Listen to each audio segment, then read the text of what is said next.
Muy buenos días, mis queridos amigos y hermanos que me escuchan. Nuevamente con ustedes, trayéndoles esta lección, la lección número 5, lección que seguimos estudiando en este trimestre, el libro de Salmos. Y esta lección 5 dice, ¿cómo cantar la canción del Señor en tierra extraña? Vamos a analizar por qué en tierra extraña y vamos a ir viendo el por qué cantar esta canción en tierra extraña para que podamos comprender qué lo quiere decir el libro de Salmos en esta semana. Dice allí en Salmos 137:4, ¿cómo habíamos de cantar canción del Señor en tierra extraña? Salmos 137:4. Y fíjese, dice, no necesitamos adentrarnos en el libro de Salmos para descubrir que los salmos se expresan en un mundo imperfecto, lleno de pecado, maldad, sufrimiento y muerte. La creación estable y dirigida por el Señor soberano y sus leyes justas se ve constantemente amenazada por el mal. Y a medida que el pecado corrompe el mundo cada vez más, la tierra se ha convertido más en una tierra extraña para el pueblo de Dios. Esta realidad le plantea un problema al salmista: ¿cómo vivir una vida de fe en una tierra extraña? Allí lo tienes claro, ¿verdad? ¿Cómo poder vivir una vida de fe en un lugar que no es nuestra patria, ¿verdad? Aquí, esta tierra que vivimos. Como ya hemos visto, los salmistas reconocen el gobierno soberano y el poder de Dios, así como sus justos juicios. Saben que Dios es la ayuda y el refugio eternos e infalibles en tiempos de angustia. Por eso, los salmistas se sienten a veces perplejos, quien no, ante la aparente ausencia de Dios y la prosperidad del mal frente al Señor soberano y bueno. La naturaleza paradójica de los salmos como oraciones se demuestra en las respuestas de los salmistas al aparente silencio de Dios. Y en otras palabras, los salmistas responden a la aparente ausencia de Dios, así como a su presencia. Y es lo que vamos a estar escudriñando esta semana, ¿verdad? ¿Cómo podemos cantar ese himno en tierra extraña? Fíjense lo que vamos a estar escudriñando. La fe bíblica implica a menudo tanto incertidumbre y suspenso como confianza y afirmación. A veces la incertidumbre y el suspenso, especialmente ante el mal y la aparente ausencia de Dios, pueden ser casi insoportables. Con todo, la incertidumbre nunca debe referirse a Dios, a su carácter amoroso y justo, ni a su fidelidad. Los salmistas pueden tener dudas sobre el futuro, pero a menudo apelan al amor y la fidelidad inquebrantables de Dios. Y estos son los puntos que vamos a escudriñar esta semana, ¿verdad? ¿Por qué permite Dios que existan el pecado y el sufrimiento? En Salmos 74 y 79, ¿verdad? ¿Por qué permite Dios que sufran los inocentes en el Salmo 88? ¿Por qué Dios no pone fin a nuestro sufrimiento actual? El Salmo 69. ¿Han fallado sus promesas en la Escritura? Salmo 67. ¿Y por qué prosperan los impíos en Salmos 37 y 73? Y son los puntos que vamos a estar viendo en la lección de esta semana, ¿verdad? Y vamos a comenzar por allí para ir entendiendo un poco acerca de qué es lo que estamos viendo, ¿verdad? Dice, ¿por qué permite Dios que existan el pecado y el sufrimiento? Y mire lo que dice el salmista en Salmo 79:10, porque dirán las gentes, ¿dónde está su Dios?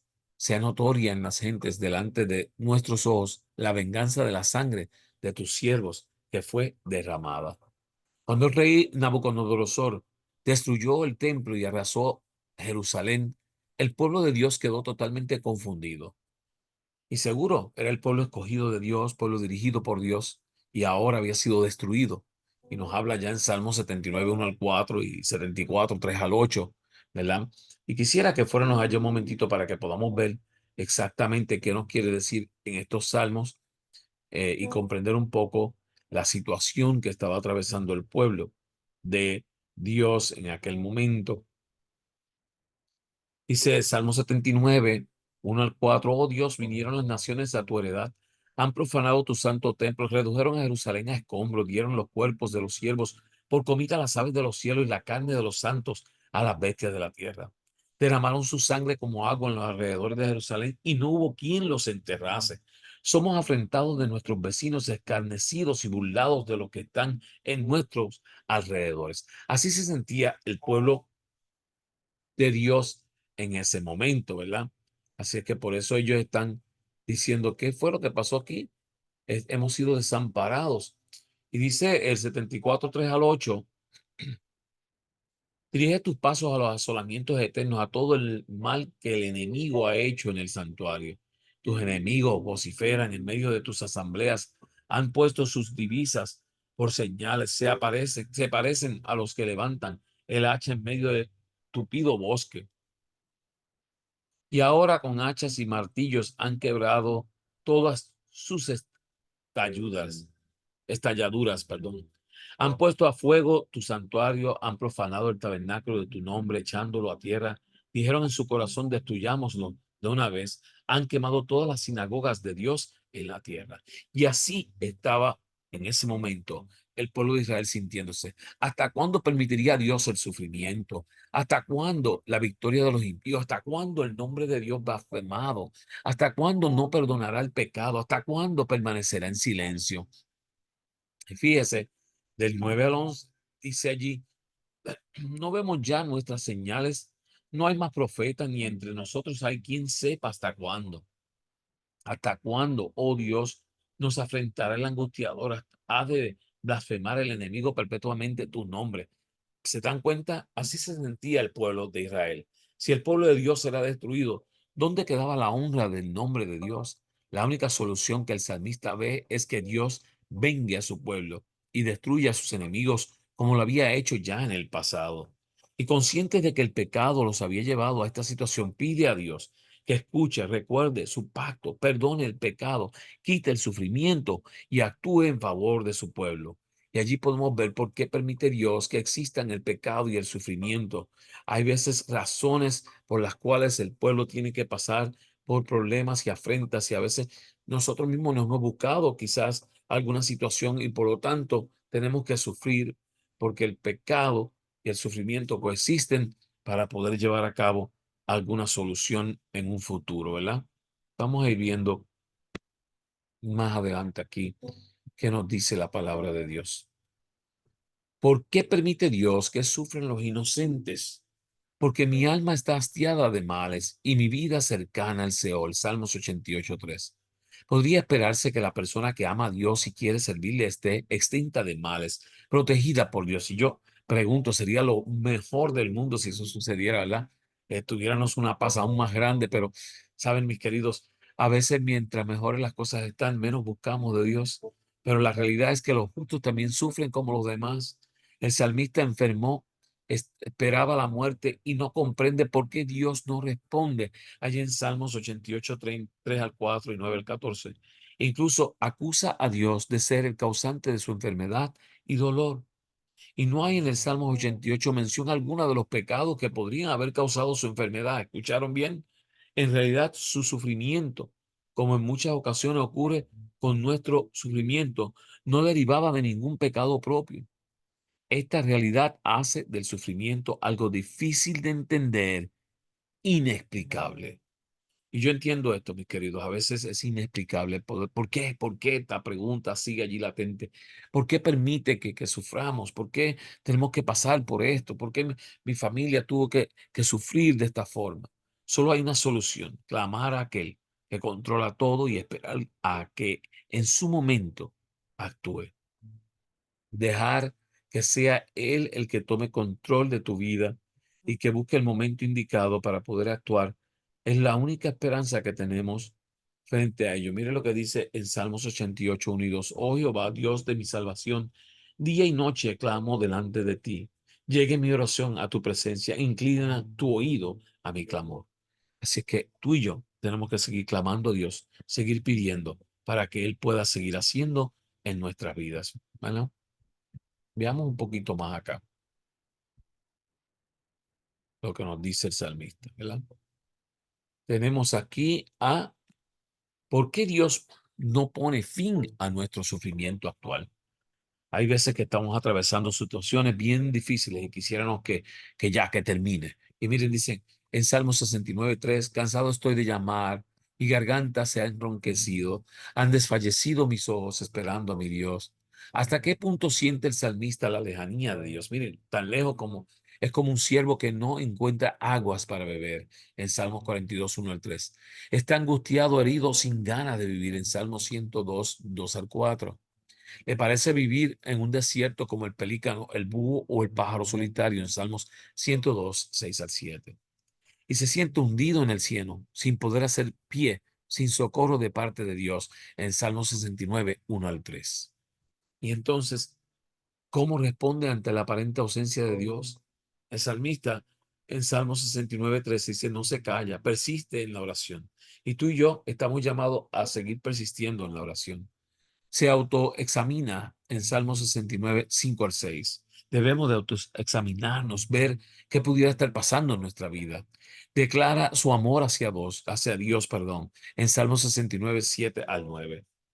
Y está seguro de que Dios no callará para siempre. Así es que en Salmos 69, 33 al 36, 42, 5 y 102, 13, espera que como quiera haya alguna respuesta.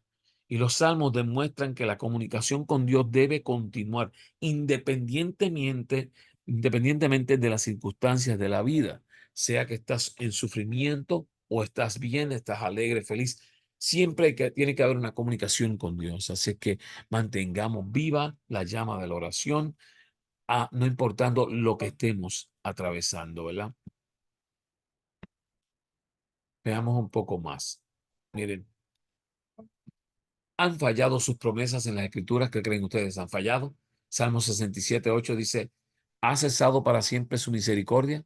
¿Se ha acabado perpetuamente su promesa? ¿Te has sentido alguna vez como el salmista en el Salmo 67, 1 al 6? Clama a Dios esperando respuesta, pero no la encuentra. En su desesperación, rehúsa el consuelo. Recuerda los momentos en los que cantaba a Dios y meditaba en él. Y dice, ahora se ha olvidado Dios de mí. ¿Dónde están sus promesas en Salmo 67, 7 al 9? La respuesta está en el pasado, en Salmo 67, 10, 12 y Josué 21, 45. Dios ha hecho maravillas ante las naciones. En Salmo 67, 13 al 17. Había un camino en el mar y condujo a su pueblo por mano de Moisés y Aarón en el 67, 18 al 20. ¿Ve? Así que han fallado sus promesas en las escrituras. Hasta ese momento nada había fallado, ¿verdad que no? Sin embargo, no todas sus acciones fueron obvias. En ocasiones actuó sin que se notase su mano. Tus pisadas no fueron conocidas en Salmo 67, 19. Sea que se revele abiertamente o que permanezca oculto, Dios actúa. Así es que confiemos en Él. ¿Ha fallado sus promesas en la escritura? Nunca. Entonces confía en Dios. Cuando las cosas se ponen feas, se ponen duras, sientes desmayar, confía en Dios. Él nunca ha fallado a sus promesas, ¿verdad? Y no lo va a hacer en este momento. Y muchas preguntas de las que se hacen todos: ¿por qué prosperan los impíos? Y Salmo 63, 3 dice, porque tuve envidia de los arrogantes viendo la prosperidad de los impíos. La teoría es que qué inocente se ha perdido y en dónde han sido destruidos los restos. Como yo he visto, lo que harán iniquidad y siembran injuria, la ciegan. En Job 4, 7 al 8. ¿Verdad? Sin embargo, la realidad es otra. Muchos impíos prosperan y no sufren, aunque tienen a Dios apartado de sus vidas en Salmo 63, 3 al 9, pero los que buscan servir a Dios padecen y sufren, del 73, 13 al 14. Seamos realistas en este mundo, la ley es debilitada y el juicio no sale según la verdad, por cuanto el impío asedia al justo, por eso sale torcida la justicia, en Habacuc 1:4. Esto casi hizo resbalar los pies de Asaf, el salmista, Salmo 63:2. Pero cuando Dios condujo sus pasos al santuario, comprendió al fin en el Salmo 63:17. Debemos ver la prosperidad del impío en su verdadera perspectiva. No debemos mirar el hoy, sino el fin. Cuando los impíos enfrenten el juicio divino, dejarán de existir, perderán la feliz eternidad reservada al justo. Y es allí donde no te debes de preocupar, porque al final del día, ¿cómo va a ser ese momento, verdad? Elena G. de White nos dice acá, también en Mensaje Selecto, eh, página 302, tomo 2, el mensaje selecto. Dice, es grande la misericordia, bondadosa con que el Señor nos trata, ¿verdad? Y dice, nunca dejará ni olvidará a los que confían en él. Hermanos míos, que pensáis que estáis entrando en la senda tenebrosa y que, tal como los cautivos de Babilonia, debéis colgar vuestras arpas sobre los sauces, convirtamos la prueba en un canto de gozo. Podéis decir, ¿cómo puedo cantar una perspectiva tan oscura delante de mí con esta carga de aflicción y dolor sobre mi alma? Cuando llevemos nuestras peticiones al trono de la gracia, no olvidemos de ofrecer también himnos de agradecimiento. La vida eterna de nuestro Salvador nos proporciona un motivo constante de gratitud y alabanza, ¿verdad?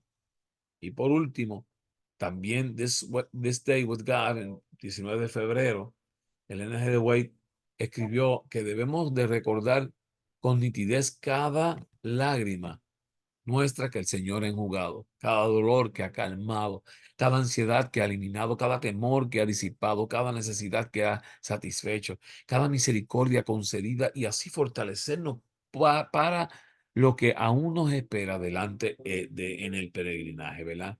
Así es que sí hay consolación, sigue siendo ese Dios consolador.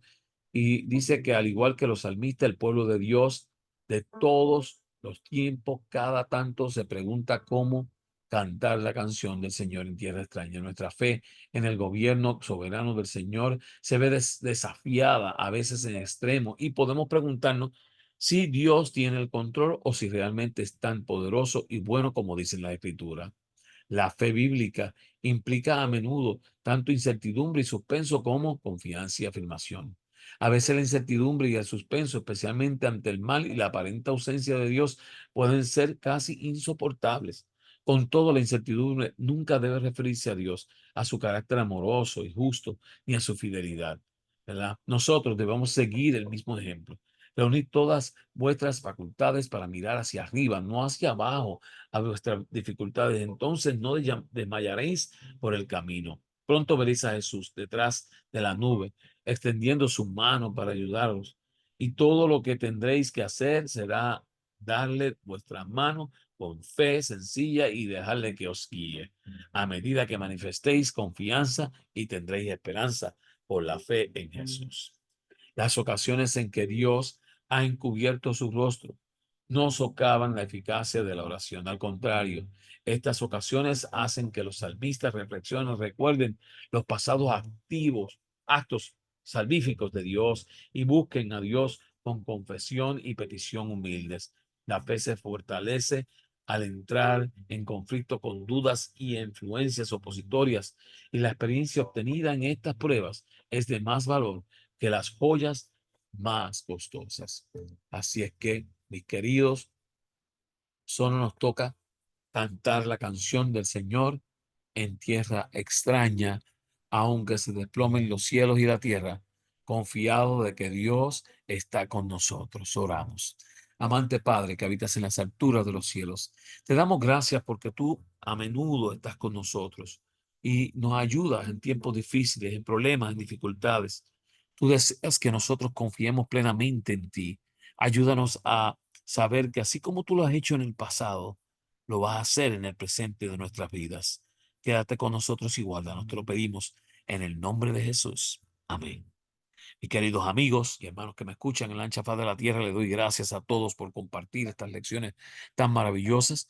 Sigamos compartiendo para que el mundo entero pueda escuchar de la poderosa palabra de Dios. Así es que si puedes, suscríbete al canal de YouTube. Allí busca Joseph Class y puedes suscribirte a mi canal. Vas a recibir esta lección semanal. De igual forma, puedes hacerlo a través de podcast o Spotify. Allá busca lección de escuela sabática, comentario, presionas también allá la campana y sí te va a llegar toda la semana también a través de podcast o Spotify. Mis queridos, sigan adelante esparciendo la poderosa palabra de Dios. Dios les bendiga, Dios les guarde.